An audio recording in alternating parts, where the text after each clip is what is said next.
नमस्कार संस्कृत के प्रिय विद्यार्थियों, आप सभी का बहुत बहुत स्वागत है मैग्नेट ब्रेन्स हिंदी मीडियम पर। मैं पंकज तिवारी। जैसा कि मैंने आपसे वादा किया था कि मैं बहुत जल्द आपके लिए सुभाषितानी पाठ के ऐसे क्वेश्चन लेकर के आऊंगा जो परीक्षा में आपको नंबर दे करके जाएंगे। आपको मालूम है ना कि एक क्वेश्चन और उसके 4 हमारे जवाब रहते हैं, जिसे हम MCQs के रूप में जानते हैं, मल्टीपल चॉइस क्वेश्चन। तो आज हम लोग करने वाले हैं सुभाषितानी पाठ के MCQs। तो आप लोग रेडी है ना? वो अगर रेडी हैं, तैयार हैं और आपने पहले पार्ट को अच्छे से पढ़ लिया है तो जल्दी से मुझे कमेंट सेक्शन में दीजिएगा। वीडियो को लाइक करें और शेयर करें। जो भी आपके मित्र हैं, जो भी आपके दोस्त हैं, अगर उनको ये मालूम नहीं है कि मैग्नेट ब्रेन्स हिंदी मीडियम पर संस्कृत आपकी चालू हो चुकी है, तो आप उनको जल्दी से जल्दी पता करके बताइए और उनको जल्दी से जल्दी आप शेयर कर दीजिए। ध्यान रखिएगा इस बात का। लेकिन उससे पहले मेरी बात को जरूर ध्यान से सुनना कि मैग्नेट ब्रेन्स के द्वारा क्लास 6 से लेकर के क्लास 12 तक के हिंदी मीडियम और इंग्लिश मीडियम के बहुत ही अच्छे तरीके से नोट्स भी तैयार हुए हैं। वो नोट्स जो आपकी परीक्षा में आपकी मदद करेंगे। तो उसके लिए भी आपको संपर्क करना है। संपर्क कैसे करेंगे?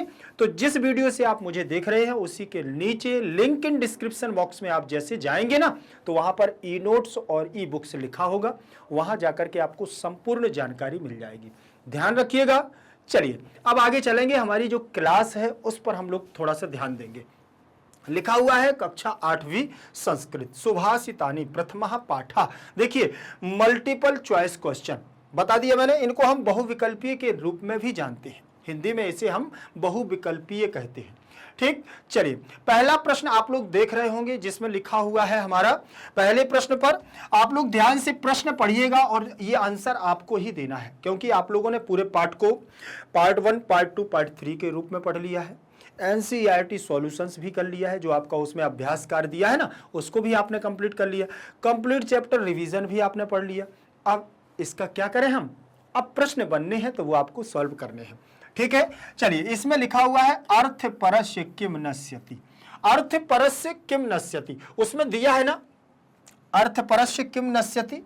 ध्यान रखना, अर्थ परस्य किम नश्यति आपने पाठ में देखा है और श्लोक में आया हुआ है कि जो धन को, केवल धन को सब कुछ मानता है, जो पैसे को सब कुछ मानता है, इंसान को नहीं मानता। बोले बस मेरे पास पैसा आ जाए, मुझे इंसान से क्या लेना देना है। जो केवल पैसे को सब कुछ मानता है उस व्यक्ति का क्या नष्ट हो जाता है? उस व्यक्ति का क्या नष्ट हो जाता है? अर्थ परस्य यशः नश्यति, अर्थ परस्य धर्मः नश्यति और अर्थ परस्य मैत्री नश्यति, अर्थ परस्य राज्यम नश्यति। बताइए क्या नष्ट हो जाता है, क्या नहीं उसके पास बचता है।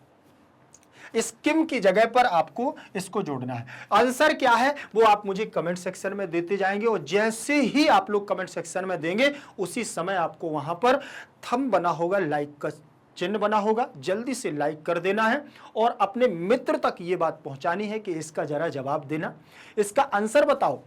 आप कंपटीशन करेंगे एक दूसरे में, अपने दोस्त के पास भेजेंगे, वो बता पा रहा है कि नहीं बता पा रहा है। ये सारी चीजें भी हम लोगों को करनी चाहिए, जिससे क्या होता है कि हम लोगों का जब कंपटीशन होता है, जब हम एक दूसरे से वाद विवाद करते हैं, तो हमारी जो चीज हमसे बनती नहीं है वो भी हमारी क्या है, फिर तैयार हो जाती है और फिर दोबारा भूलती नहीं है। इसीलिए आपको लाइक शेयर तो करना ही है। चलिए इसका आंसर आप लोगों के द्वारा क्या दिया गया है, आप लोग जल्दी से मिला लीजिए।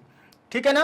पहले प्रश्न का धर्मः नश्यति, अर्थात जो पैसे के पीछे दौड़ता है उसका धर्म नष्ट हो जाता है। आप लोगों ने अधिकतर सुना होगा, बोले कि वो मतलब ऐसा काम कर रहा है, गैर कानूनी काम बोलता है ना। गैर कानूनी मतलब जो वैधानिक नहीं है, ठीक है ना, अवैधानिक कार्य होता है, अर्थात जिसे सब लोग स्वीकार नहीं करते। बोले नंबर 2 की कमाई है क्या उसके पास, ठीक है ना, और एक नंबर 1 की होती है। जो मेहनत से कमाई जाती है वो नंबर 1 में होती है, और जो लोग बोले कि उन्होंने जो द्यूत क्रीड़ा अर्थात जुआ होता है, ठीक है ना, और जो किसी के यहाँ से चोरी करके लाया जाता है, तो जब व्यक्ति धन के लालच में गलत कार्य करने लगता है तो उसका धर्म नष्ट हो जाता है। अर्थात वो फिर क्या है, अच्छी कैटेगरी के व्यक्ति नहीं कहलाते हैं। इसीलिए हमें मेहनत से ही धन को अर्जित करना चाहिए। यहां पर आ गया है कि अर्थ परस्य धर्मः नश्यति। अगर व्यक्ति जो धन को ही सब कुछ मान लेता है तो उसका धर्म नष्ट हो जाता है,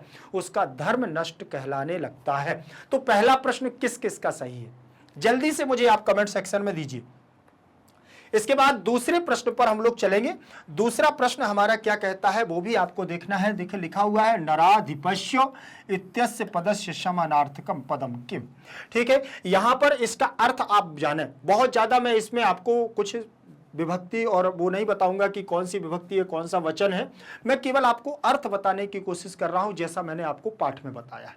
ठीक है ना, जब हमें पाठ से प्रश्न बनते हैं तो प्रश्न को समझना बहुत जरूरी होता है, इस बात का ध्यान रखना। यहां पे लिखा नराधिपस्य इत्यस्य पदस्य समानार्थकम पदम किम। नराधिपस्य, नर अधिपस्य। नर माने होता है इंसान, नर माने होता है व्यक्ति, नर माने होता है प्रजा, नर माने होता है जन। जैसे मान के चलिए, आपको उदाहरण के रूप में बता रहा हूं, जैसे भारत की जनता वो सब नर है।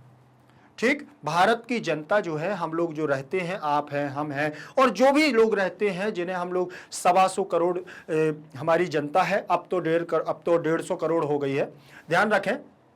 तो जो हमारी लोग हैं, जो प्रजा है, जो हमारे यहाँ की जनगणना होती है, उसको हम नर कहते हैं। और अधिपस्य का मतलब होता है स्वामी।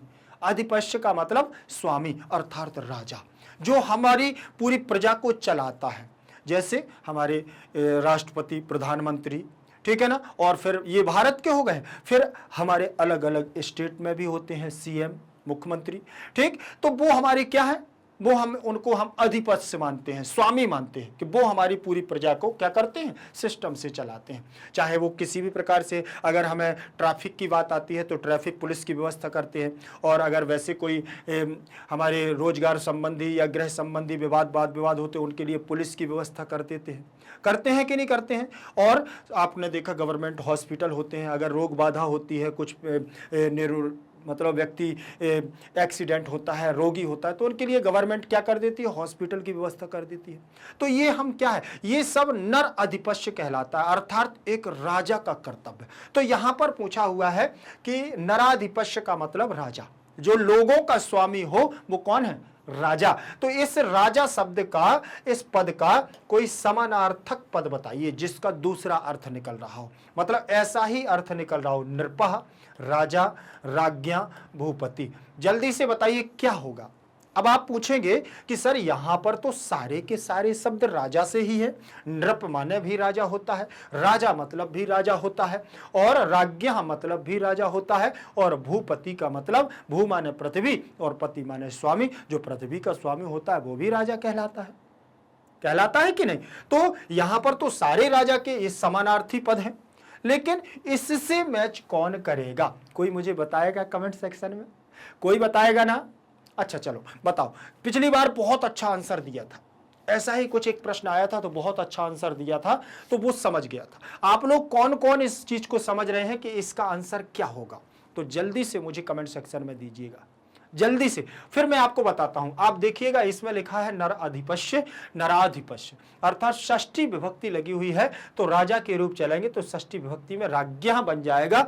मतलब आप इसका आंसर क्या लगाएंगे, तीसरे नंबर का आंसर लगाएंगे कि नहीं लगाएंगे। तीसरे नंबर का आंसर आपका सही हो जाएगा, क्योंकि षष्ठी विभक्ति में यहां राज्ञा के रूप चलते हैं, राजन के रूप चलेंगे तो राज्ञा बनेगा आपका षष्ठी विभक्ति एक वचन में। ध्यान रखोगे, थोड़ा सा हम लोगों को दिमाग रखना पड़ता है और बहुत अच्छे से आप इसके आंसर टिक कर सकते हैं। इसके बाद प्रश्न क्रमांक तीसरा आया हुआ है, प्रश्न क्रमांक तीसरे पर चलेंगे और लिखा हुआ है व्यसनिनः अस्मिन् पदे कः प्रत्यय। अब यहां पर व्यसनिनः, व्यसनिनः का अर्थ जान लोगे तो आपको सब समझ में आ जाएगा। व्यसन शब्द से व्यसनिनः बना हुआ है, इस पद में कौन प्रत्यय है, और प्रत्यय पूछ रहा है।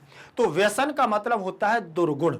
जब हम किसी बुरी आदतों से घिर जाते हैं, जब हमारे अंदर कोई बुरी हैबिट आ जाती है, तो वो व्यसन कहलाता है। वो क्या कहलाता है, व्यसन कहलाता है। और यहां पर लिखा हुआ है व्यसनिनः। ठीक, तो यहां पर भी व्यसन शब्द से प्रत्यय की बात पूछ रहा है। अच्छा, किस किस को मालूम है कि प्रत्यय क्या होता है, कोई मुझे बताएगा किस किस को मालूम है कि प्रत्यय कहाँ जुड़ता है और प्रत्यय कहलाता क्या है? किसी को भी हो XYZ, आप लोग स्वतंत्र रूप से लिख करके मुझे दीजिएगा, ठीक है ना। और जल्दी से लाइक जरूर करते जाना है।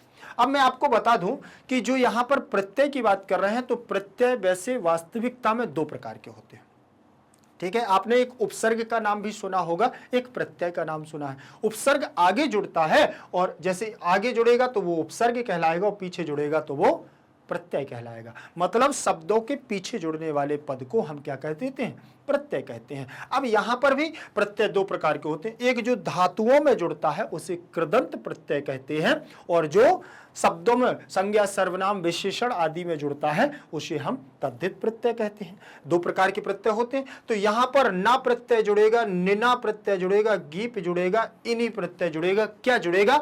आप लोग मुझे कमेंट सेक्शन में दीजिएगा और यहां से मैच करते हुए जाइएगा। इसमें प्रत्यय आपका जुड़ेगा इनी, इनी प्रत्यय होता है व्यसनीना, ठीक। चलिए इसके बाद चलेंगे प्रश्न क्रमांक तीसरे के बाद चौथे पर। चौथे नंबर का प्रश्न दिया हुआ है, ध्यान से देखना बेटा, ठीक। यहां लिखा है सम सज्जन दुर्जना नाम। क्या लिखा है? सम सज्जन दुर्जना नाम वचः आकर्ण्य के मधुर सूक्ति रसम सृजंती। सम सज्जन दुर्जना नाम अर्थात जो हमारे सज्जन व्यक्ति होते हैं ना, संत व्यक्ति होते हैं ना, जो जैसे साधु संत, महान संत होते हैं, ठीक है। जैसे आपने सुना होगा, बहुत बार नाम सुना होगा, नीम करोली बाबा, नाम सुना है ना, बहुत महान संत थे वो, ठीक। और तो वैसे ही सज्जन पुरुषों की बात की जाए तो वो व्यक्ति क्या कर देते हैं, वो दुष्ट व्यक्तियों की भी बात सुनते हैं, मतलब बुरे लोग भी वहां जाते हैं और अच्छे लोग भी जाते हैं और सबकी बातें सुनते हैं ना। तो सज्जन व्यक्ति, संत व्यक्ति दोनों की बातों को सुनते हैं, लेकिन जब बाद में बोलते हैं तो क्या बोलते हैं? केवल और केवल अच्छी बात बोलते हैं, बुरी तो कभी बोलते ही नहीं है। तो इन्होंने कहा है कि सम सज्जन दुर्जना नाम, जो संत लोग होते हैं वो सज्जन और दुर्जन दोनों की बातों को, बचा माने बातों को, आकर्ण माने सुन करके क्या करते हैं? मीठे मीठे वचनों को सृजंती माने निर्माण करते हैं, बनाते हैं। वो अर्थात मधुर मीठे मीठे वचनों को, सूक्तियों को हम लोगों को देते हैं, ठीक है ना। कोई कितना भी बुरा व्यक्ति उनके यहां पहुंच जाए, लेकिन जब वो बोलेंगे तो मीठा ही बोलेंगे, अच्छा बोलेंगे। समझ में आ गया ना। तो यहां पर भी दुष्टाह, संताह, दुर्जनाह, मक्षिकाह, आपके द्वारा यहां पर कमेंट सेक्शन में क्या होगा मुझे जल्दी से दीजिएगा, ठीक है ना। और हां, मैं आपको एक बार पहले भी बोल चुका हूं, फिर से मैं आप कहता हूं कि अपने मित्रों तक आपको शेयर जरूर करना है, उनसे भी एक क्वेश्चन पूछना है ना। वो जाकर के आपके जब वहां स्कूल में पहुंचते हैं ना तो आपसे कहते हैं कि नहीं मुझसे बनता है, मुझसे बनता है, तो एक क्वेश्चन पूछ लिया करो। रात में ही अगर देख रहे हैं, पढ़ रहे हैं तो शेयर कर दिया, जरा ये बताना क्लास में तो बहुत ज्यादा बोल रहे थे, यहां भी थोड़ा मुझे बता दो, ठीक है ना। तो मजा आता है ऐसे जब हम क्वेश्चन पूछते हैं। चलिए, तो यहां पर मैंने आपको बताया ना, कौन व्यक्ति? सज्जन व्यक्ति ऐसा करता है। कौन करता है? सज्जन व्यक्ति करता है। इसके बाद प्रश्न क्रमांक 4 के बाद हम लोग प्रश्न क्रमांक 5 पर चलेंगे, और प्रश्न क्रमांक 5 हमारा क्या कहता है, ध्यान से देखें। लिखा हुआ है सृजंती इति क्रियापदस्य कर्तृपदम किम। सृजंती का मतलब अभी इसके जस्ट पहले क्वेश्चन आया था जिसमें लिखा था कि संत व्यक्ति क्या कर देते हैं? मधुर सूक्ति रसम सृजंती, मधुर सूक्ति रसम सृजंती। तो आप बताइए कौन सृजंती, कौन निर्माण करता है? तो संत लोग निर्माण करते हैं। तो ये हमारी क्रिया है, इस क्रियापद का कर्ता कौन है? तो कर्ता जब आपको ढूंढना हो तो क्रिया से कौन का प्रश्न कर दो, ठीक है ना। तो आप जल्दी से आपको कर्ता मिल जाएगा। कौन निर्माण करता है? तो संत निर्माण करते हैं। तो संता दुर्जना नाम मधुमक्षिका वचः। आप जल्दी से मुझे बताइए यहां पर आपके द्वारा कमेंट सेक्शन में क्या हो जाएगा। बहुत आनंद आ रहा है, आएगा आपको, जैसे ही आपसे क्वेश्चन बनते जाएंगे ना तो आपको बहुत ज्यादा मजा आएगा। चलिए, तो यहां पर भी आपका कर्ता कौन हो जाएगा? संत हो जाएगा। चलिए आगे बढ़ेंगे। अच्छा, मैं आपको बता चुका हूं, देखिए आप 8th क्लास में पढ़ते हैं तो थोड़ा बहुत जिसने 6th में और 7th में मेहनत की होगी उसको बिल्कुल भी दिक्कत नहीं जा रही होगी, ठीक है ना। लेकिन जब 6th क्लास 7th क्लास में हम लोग क्या करते थे, नहीं समझ पाते हैं तो थोड़ा सा कठिन लगती है। लेकिन देखो पढ़ना तो पड़ता है। कई लोगों के दिमाग में ये चलता है कि केवल और केवल मुझे थोड़ा सा पास बस होना है। लेकिन अगर आपको 90 प्लस नंबर, 95 प्लस नंबर लाने हैं, 99 नंबर लाने आते हैं और अच्छे नंबर लाने हैं, तो बस ध्यान से पढ़ते जाइए और मैग्नेट ब्रेन्स के साथ जुड़े रहिएगा। इस बात का ध्यान रख लेना, ठीक है ना। और मैग्नेट ब्रेन्स के द्वारा मालूम है ना, आप इंग्लिश सीबीएसई बोर्ड से हैं, इंग्लिश मीडियम से हैं तो इंग्लिश मीडियम चैनल भी आपका है, ठीक। और हिंदी मीडियम से हैं तो हिंदी मीडियम पर अभी आप पढ़ ही रहे हैं। आपको किसी भी कहीं जाने की जरूरत नहीं, कहीं भी किसी भी जगह जाने की जरूरत नहीं। भारत का एकमात्र ऐसा प्लेटफॉर्म जो सब कुछ फ्री आपको यहाँ पर पढ़ा रहा है। डर किस बात का है जब मैग्नेट ब्रेन्स अपने साथ है, ठीक है ना। चलिए, तो सृजंती में इसकी कर्ता कौन है, संत। इसके बाद हम लोग चलेंगे 6 नंबर के क्वेश्चन पर। 6 नंबर का क्वेश्चन आप देख रहे हैं, इस पे लिखा हुआ है आकर्ण्य इत्यर्थे श्लोके किम पदम प्रयुक्तम। आकर्ण का मतलब अभी मैंने बताया था ना कि सम सज्जन दुर्जना नाम वचः आकर्ण्य, अर्थात सज्जन और दुर्जन व्यक्तियों की वाणी को सुनकर, बातों को सुनकर, ठीक। तो आकर्ण का मतलब होता है सुनकर। आकर्ण का मतलब क्या होता है, सुनकर। इत्यर्थे, इस अर्थ के में, इस श्लोक में, इस अर्थ के इस अर्थ में जो इस श्लोक में पद आया है वो कौन सा है यहां पर बताइए। वचा, रसम, तथैव, श्रुत्वा, इसका मतलब होता है सुन करके। तो यहां पर भी कोई आपको ऐसा लग रहा है जिसका अर्थ होगा सुन करके, बताइए, लग रहा है ना, जल्दी से बताइए। और बहुत सारे लोगों को तो ये लग रहा है कि जल्दी से लगा दो। तो कौन सबसे पहले कमेंट कर रहा है वो भी यहां पर मायने रखता है। जिसका पहले आंसर होगा वो विजयी, ठीक है ना, वो विजयी होगा। चलिए, वही जीता माना जाएगा। तो यहां पर हमारा 4 नंबर का क्वेश्चन आंसर सही माना जाएगा। और आकर्ण का मतलब होता है यहां श्रुत्वा, ठीक है ना, जिसका अर्थ होता है सुनकर के। आगे बढ़ेंगे प्रश्न क्रमांक 7। प्रश्न क्रमांक 7 के बाद हम लोग आगे बढ़ेंगे और लिखा हुआ है सुस्वादुतोया नद्या प्रवहंती। सुस्वादुतोया का मतलब जानते हो आपका, देखो उसमें लिखा हुआ है, पहले ही श्लोक में लिखा हुआ है सुस्वादुतोया प्रवहंती नद्या समुद्रमाशाद भवन्त्यपेया, लिखा है ना, पहले ही श्लोक में लिखा होगा, ठीक। साहित्य संगीत कला विहीना, ये भी है दूसरे नंबर का। तो यहां पर लिखा है सुस्वादुसो तोया, मतलब स्वादिष्ट और निर्मल और मीठे जल वाली नदियां प्रवहंती, बोले बहती हैं। लेकिन जब समुद्र में मिलती हैं तो वही पानी क्या हो जाता है, ना पीने योग्य हो जाता है, ठीक। तो सुस्वादुतोया नद्या, तो नद्या जो शब्द लगा हुआ है आपका बहुवचनांत रूप लगा हुआ है।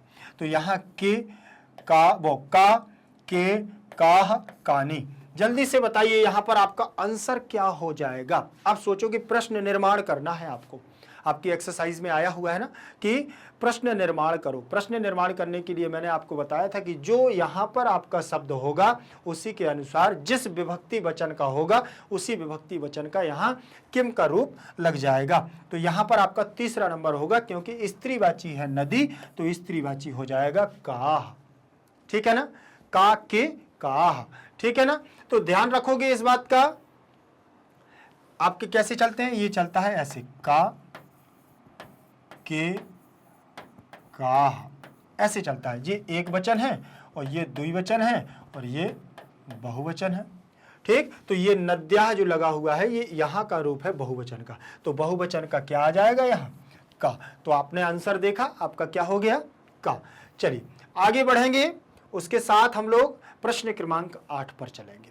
प्रश्न क्रमांक 8 हमारा क्या कहता है, कृपणस्य सौख्यम नश्यति।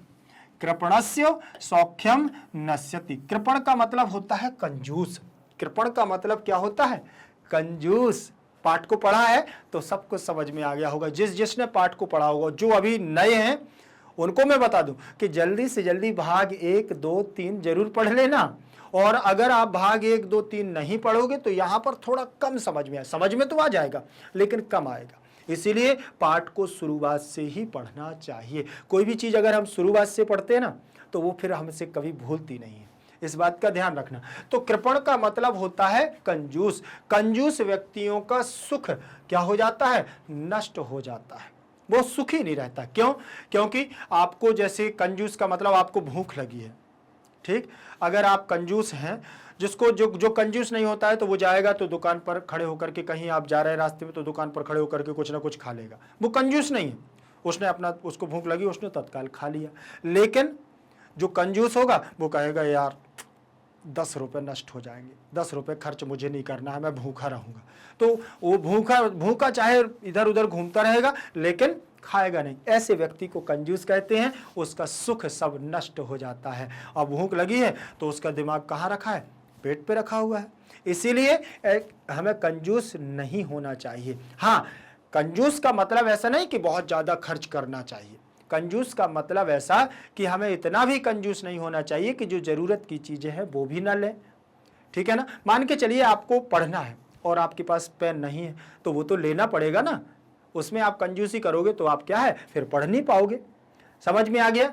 और आप सोच रहे हो, जैसे आप मैग्नेट ब्रेन्स पर पढ़ रहे हो, ठीक, आप सोचो कि अरे कौन इसमें डेटा डलवाए मोबाइल में, तो थोड़े से डेटा के डलवाने से अगर सब कुछ फ्री में मिल रहा है तो अपना क्या जाता है?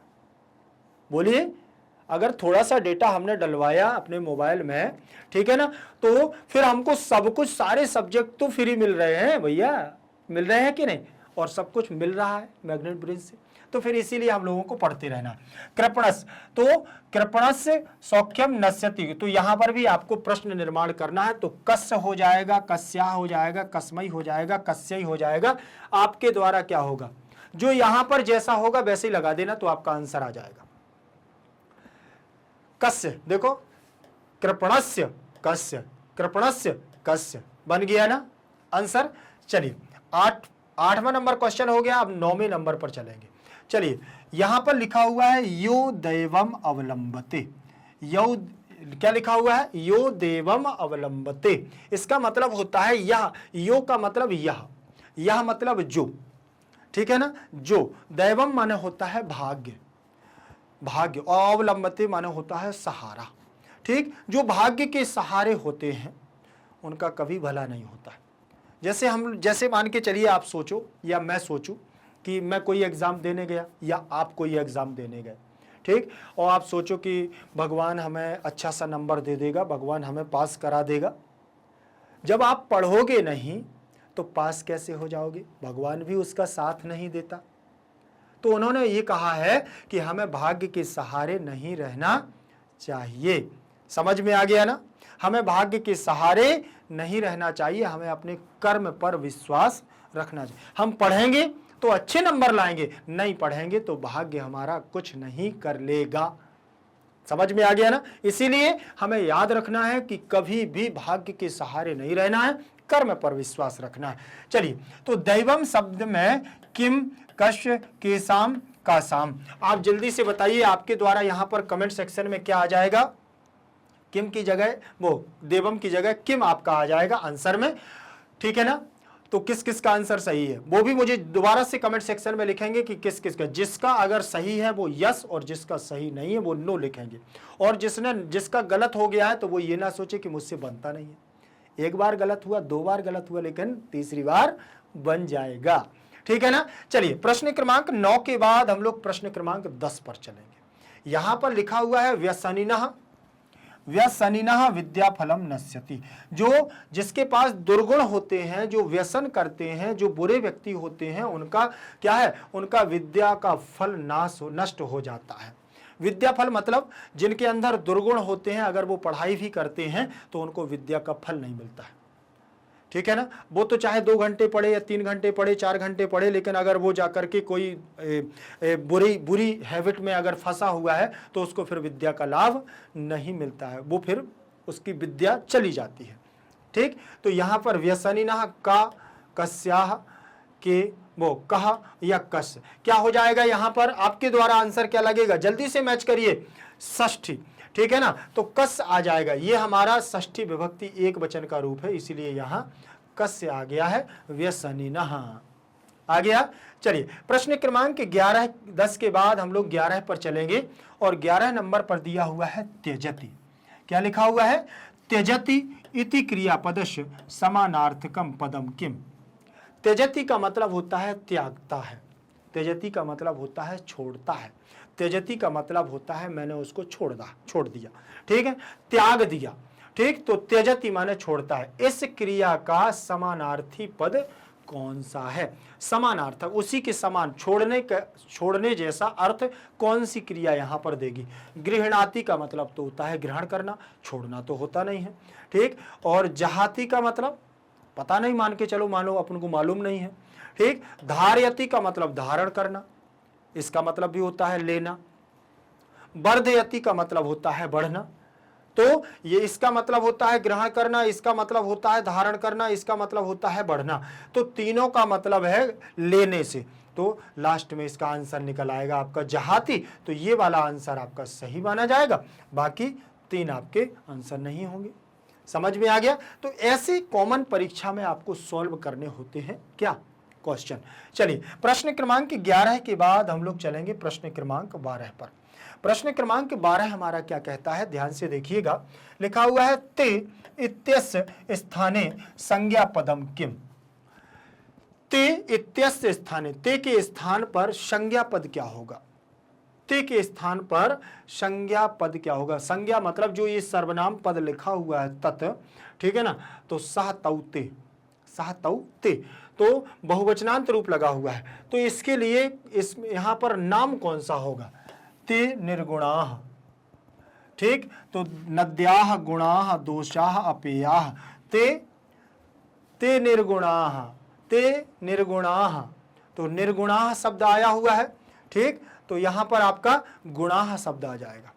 ते कौन? वो गुण अगर निर्गुण में क्या हो जाएं, मिल जाएं, तो वो भी क्या हो जाते हैं, दोष युक्त हो जाते हैं। समझ में आ गया ना?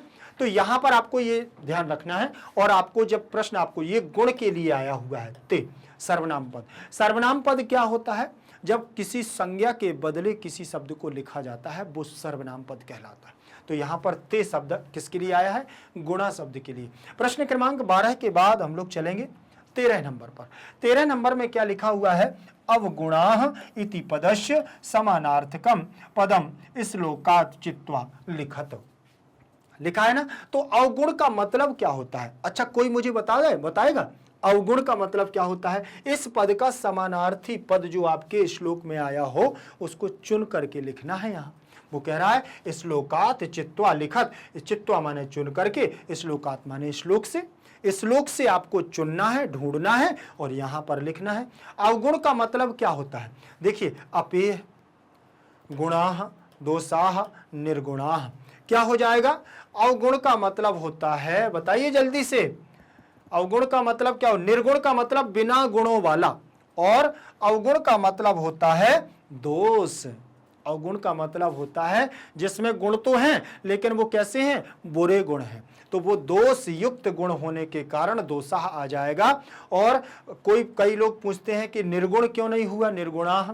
तो निर्गुणाः इसका मतलब होता है जो जिसके पास एक भी गुण नहीं होते हैं उसे निर्गुण कहते हैं, ठीक है ना। और अवगुण का मतलब तो होता है कि जिसके पास गुण होते हैं लेकिन वो गुण कैसे होते हैं? बुरे गुण होते हैं। इतना आपको ध्यान रख लेना। चलिए इसके बाद प्रश्न क्रमांक 13 के बाद हम लोग चलेंगे प्रश्न क्रमांक 14 पर। 14 नंबर का प्रश्न आप देखेंगे और इसमें क्या दिया हुआ है, ध्यान से देखना। अपेयाः इति पदस्य कर्तृपदम किम। अपेयाः का मतलब जानते हैं? अपेयाः, अपेयाः का मतलब होता है जिसे पिया ना जा सके। आपको समुद्र का पानी दे दूं तो वो पेयाः नहीं कहलाएगा, अपेयाः कहलाएगा। आपको जैसे मान के चलिए आप लोग शादियों में गए, कभी गांव में गए होंगे, सभी गए होंगे और जाते भी होंगे। गांव में देखा है जब वो खाना होता है और खाना में ऐसे चेयर डाल देते हैं रास्ते में और बढ़िया से पंगत लगा करके भोजन होता है और उसमें लास्ट में आता है क्या? छाछ। कहीं पर उसको मट्ठा बोलते हैं, कहीं पर उसको रायता बोलते हैं, कहीं पर उसको छाछ बोलते हैं, कहीं पर उसको सन्नाटा बोलते हैं। आपके यहाँ क्या बोलते हैं? जरा मुझे कमेंट सेक्शन में दीजिएगा, जल्दी से मुझे कमेंट सेक्शन में देना कि किसके यहाँ क्या बोलते हैं। मेरे यहाँ तो देखो सन्नाटा बोलते हैं, आपके यहाँ क्या बोलते हैं? जल्दी से दी। और अब सन्नाटा में अगर बहुत ज्यादा क्या डाल दिया जाए, मिर्ची डाल दी जाए, चिली डाल दी जाए, वो फिर क्या हो गए? अपेयाह, ना पीने योग्य हो जाता है। इसीलिए अपेया पद का कर्ता क्या पीने योग्य नहीं रह जाता है? समुद्र या नदियां अपेयाह, ठीक, तोयाह, दोसाह, क्या हो जाए? देखें, बताइए, अपेया शब्द के लिए तो जल पीने के योग्य, समुद्र को तो पी नहीं सकते हैं ना, समुद्र के जल को पिया जाता है, समुद्र को थोड़ी पिया जाता है। आप सोचोगे सर अभी तो आपने कहा है कि समुद्र, मैंने समुद्र के जल की बात की है, समुद्र को पीने की बात नहीं की है, ठीक है ना। नद्याह, नदियां थोड़ी पी जाती हैं, नदियों का जल पिया जाता है। तोयाह, तोया माने होता है जल, और दोसाह, दोष का मतलब होता है अवगुण, ठीक है ना। तो किसको, कौन सा अपेयाह? तो यहां पर तोयाह अपेयाह, जब वही नदियां समुद्र में मिल जाती हैं तो उसका फिर पानी पीने योग्य नहीं रह जाता है। समझ में आ गया ना? हो गया। चलिए अब आगे देखेंगे। इसमें प्रश्न क्रमांक 14 के बाद हम लोग चलेंगे 15 नंबर पर। हमारा 15 नंबर का प्रश्न है और इसमें लिखा हुआ है गुणज्ञेषु इत्यस्मिन् पदे विभक्ति कहा। गुणज्ञेषु इत्यस्मिन् पदे विभक्ति कहा, ठीक। गुणज्ञेषु माने होता है गुणियों में, गुणियों में। इस पद का, इस पद में विभक्ति कौन सी है? आपके द्वारा क्या है, जल्दी से बता दो। बहुत सरल है, आपने बालक के रूप देखे होंगे, बालक के रूप पढ़े हैं ना, राम के रूप पढ़े हैं ना। तो सप्तमी विभक्ति बहुवचन में बनता है रामेषु, बालकेषु। तो यहां पर लिखा हुआ है गुणज्ञेषु। सप्तमी विभक्ति कहां लिखी है? सप्तमी, षष्ठी, पंचमी, चतुर्थी। जल्दी से लगा दो सप्तमी और कमेंट सेक्शन में मुझे दे देना है जल्दी से लिख करके। सप्तमी विभक्ति बहुवचन, यहां बहुवचन नहीं लिखा है तो कोई जरूरी नहीं है, उसने केवल सप्तमी पूछी है, ठीक। तो यहां पर सप्तमी लिख देना है आपको। चलिए, अगर वो पूछता कि सप्तमी विभक्ति एक वचन है कि द्विवचन है कि बहुवचन है, तब हम बहुवचन लगा देते हैं, ठीक। तो वैसे आपको ऑप्शन भी दिए जाते। चलिए आगे देखें। प्रश्न क्रमांक 15 के बाद हम लोग चलेंगे प्रश्न क्रमांक 16 पर।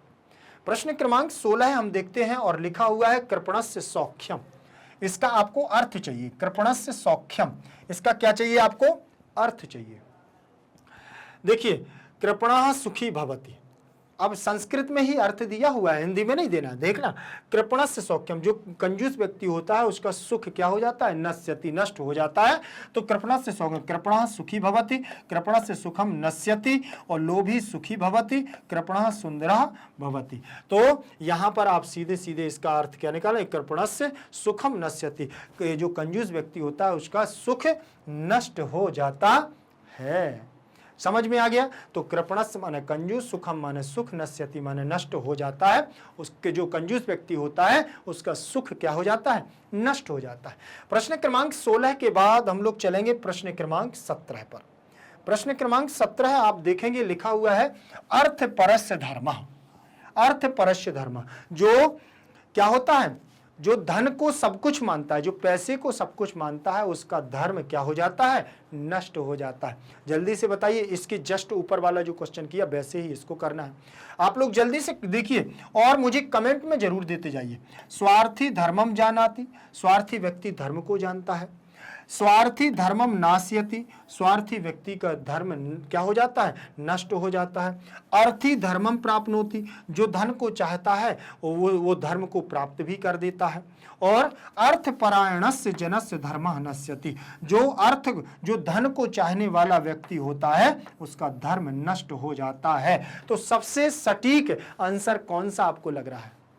सबसे सटीक आंसर आपका जो है वो घ नंबर का आपको लग रहा है। तो घ नंबर में आपको जल्दी से लगा देना है, ठीक है ना। चलिए, इसके बाद हम लोग प्रश्न क्रमांक चलेंगे 17 के बाद 18 पर। 18 नंबर का क्वेश्चन क्या कहता है वो भी ध्यान से देखिएगा। लुब्धस्य यशः नश्यति, जो लुब्धस्य का मतलब होता है लोभी, लुब्धस्य का मतलब होता है लोभी या लालची, ठीक है ना। लुब्धस्य का मतलब लोभी या लालची। अब ठीक, अब लालची व्यक्ति मतलब यहां से कुछ मिल जाए, यहां से कुछ मिल जाए, यहां से कुछ मिल जाए, उसको अगर कुछ दे दो तो वो कह रही थोड़ा और मिल जाए, थोड़ा और मिल जाए। होता है ना ऐसा? जब शादी विवाह में क्या खाते हैं, रसगुल्ले को खाते हैं ना, तो लगने लगता है एक और मिल जाए, लेकिन वो पारुस पंगत वाला सिस्टम रहता है तो वहां तो एक ही मिलता है। कौन सा बफर सिस्टम रहता है कि चाहे जितने उठा करके खा लो, ठीक है ना। लेकिन पंगत वाले में एक ही मिलता है, वो कहता एक और मिल जाता तो मजा आ जाता, ठीक है ना। वो होता है लोभी और लालची, ठीक है ना। वो मैंने केवल आपको एक उदाहरण दिया है, ऐसा ही होता है लालची व्यक्ति, लोभी व्यक्ति, ठीक है ना। तो वो कह रहा है लुब्धस्य यशः नश्यति, तो यशः की जगह आपको कह, किम, के, कम। अब यहां प्रश्न निर्माण करना है, जल्दी से करके बताओ क्या हो जाएगा। यशः की जगह आपको तत्काल क्या लगा देना है, किम। लुब्धस्य लोभी व्यक्ति का क्या नष्ट हो जाता है, किम। लुब्धस्य किम नश्यति, लुब्धस्य यशः नश्यति, ठीक। चलिए प्रश्न क्रमांक 18 के बाद हम लोग 19 पर चलेंगे। प्रश्न क्रमांक 19 को देखिएगा, लिखा हुआ है गुणाः निर्गुणम प्राप्य भवन्ति दोषा। जो गुणवान व्यक्ति होता है, जिसके पास जो अच्छा व्यक्ति होता है, वो अगर जाकर के बुरे व्यक्तियों के साथ में, निर्गुण व्यक्तियों के साथ में क्या हो जाए, पहुंच जाए या मिल जाए या उनको प्राप्त कर ले, तो क्या हो जाता है, भवन्ति दोषा, वो भी क्या हो जाता है, निर्गुण हो जाता है, वो भी दोष युक्त हो जाता है, उसके अंदर भी अवगुण आ जाते हैं ना। चलिए, तो संगत गुण का प्रभाव, आप जितने बुरे लोगों के साथ में रहोगे उतने ही बुरे गुण आपके अंदर आएंगे, इसीलिए गुणवान व्यक्तियों की हमें संगति करनी चाहिए। तो गुणाह की जगह क्या हो जाएगा, कह, का, के, का। जल्दी से बताइए आपके द्वारा यहां पर आंसर क्या हो जाएगा। तो यहां पर भी आपका तीसरे नंबर का आंसर होगा के, क्योंकि ये बहुवचन रूप है प्रथमा का, तो प्रथमा का बहुवचन के हो जाएगा, आंसर आपका यहां हो जाएगा, ठीक। अभी पहला पार्ट भी है, हो सकता है कि आपको प्रश्न निर्माण करना ना भी बन रहा हो, तो डरने की बात नहीं, बस पढ़ते रहिएगा, एक बार पढ़ें, दो बार पढ़ें, और अभी फिर से सेकंड चैप्टर में भी आपके आएंगे, तो वहां भी आपको मैं बिल्कुल एकदम एक्सप्लेन करके बताऊंगा कि कैसे आपको प्रश्न निर्माण करना है, तो वो आपसे बनने लगेंगे। एक दो बार जब हम 2-3 चैप्टर कर लेंगे ना, तो आपसे सारी चीजें बनने लगेंगी। बस परेशान नहीं, ये नहीं सोचना बहुत कठिन लग रही है, नहीं करना, नहीं, पीछे नहीं हटना, तो बनेगा।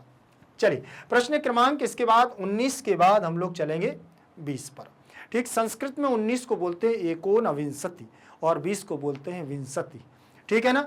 चलिए यहां पर लिखा हुआ है अर्थ परस्य धर्मः नश्यति, जो धन को चाहने वाला व्यक्ति होता है उसका धर्म नष्ट हो जाता है, तो अर्थ परस्य के स्थान पर आप क्या लगा देंगे, जल्दी से बताइए, कस्य, कस्याः, केसाम, के, तो यहां पर आप कस्य लगा देंगे, हो गया। चलिए ये आपने यहां पर 20 क्वेश्चन किए, 20 के बाद हम लोग आगे बढ़ेंगे। चलिए इसमें 20 ही प्रश्न हम लोगों ने रखे थे, और पहले पार्ट में अगर 20 हम लोगों ने एमसीक्यूज तैयार कर लिए हैं, तो प्रत्येक चैप्टर से हम अगर 20-20 तैयार करते हैं तो इतने सारे हो जाएंगे, परीक्षा में किसी की ताकत नहीं है कि आपके नंबर को रोक ले। तो ध्यान रखिएगा, बस आप मस्ती के साथ पढ़ते रहिएगा और बने रहिएगा मैग्नेट ब्रेन्स हिंदी मीडियम के साथ। यहां पर आपको किसी भी प्रकार की परेशानी नहीं जाने वाली। क्यों? क्योंकि हमारे जितने भी बच्चे हैं वो ये कहते हैं सर मैं हिंदी मीडियम से हूं, इंग्लिश मीडियम हूं, तो उसका सब कुछ सॉल्यूशन हमारे पास है। देखिए यहां लिखा हुआ है सीबीएसई बोर्ड, आप अगर सीबीएसई बोर्ड से इंग्लिश मीडियम से हैं तो भी आपको यहां मिलेगा, और हिंदी मीडियम से हैं तो भी आपको यहीं पर सब कुछ मिलेगा। आप दिल्ली बोर्ड से हैं तो भी आपको मिलेगा, बिहार बोर्ड से हैं तो भी मिलेगा, दिल्ली बोर्ड और यूपी बोर्ड से हैं, एमपी बोर्ड से हैं, राजस्थान बोर्ड से हैं, तो भी आपको यहां सब कुछ मिलने वाला है। फिर डर किस बात का है, और वो भी कैसे, क्वालिटी कंटेंट के साथ। देखो लिखा है ना हाई क्वालिटी एजुकेशन प्लेटफॉर्म, मतलब यहां पर बहुत अच्छे तरीके से आपको सब कुछ दिया जा रहा है, वो भी निःशुल्क, कोई भी पैसा नहीं, फ्री मिल रहा है सब कुछ।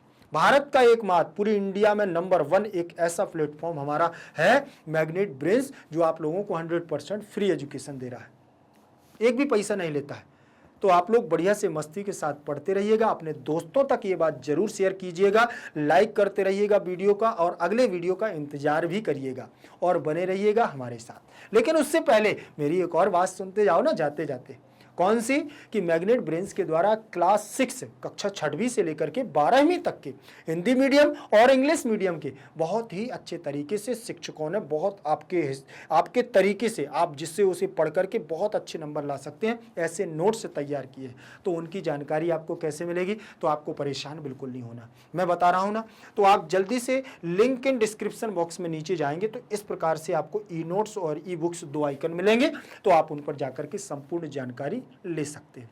जो नए हमारे बच्चे हैं वो जल्दी से, अगर चैनल को सब्सक्राइब नहीं किया है तो सबसे पहले चैनल को सब्सक्राइब करिए, तभी तो प्लेलिस्ट में जाकर के सब कुछ मटेरियल आपको मिलेगा।